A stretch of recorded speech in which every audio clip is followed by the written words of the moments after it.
travel tax refund sa Cebu Pacific. Walang paligoy-ligoy. Sagutin ko na wala akong nakuha. Actually, dalawang beses na akong sinasaktan ni Cebu Pacific.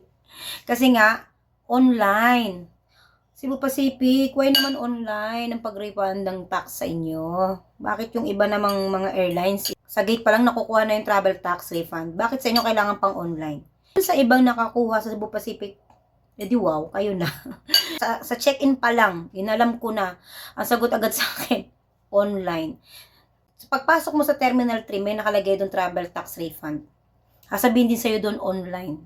Tapos pagdating sa online, Cebu Pacific, mabuti sana kung ganun lang kadali pumasok doon sa sinasabi nyo online. Kaso pa ikot-ikutin ka, pag ikot-ikutin ka, ending, wala pa din. Tapos may nakita akong vlog, nakapasok man siya, naayos man niya yung online travel refund niya. After 2 months niya pa makukuha. Ewan ko lang kung nakuha niya. So, yun. Hindi, wala akong nakuha kasi online ang Cebu Pacific. Kaya sa susunod na uwi ko, hindi na ako magka-Cebu. Hanggang mari, iwasan ko talagang Cebu Pacific.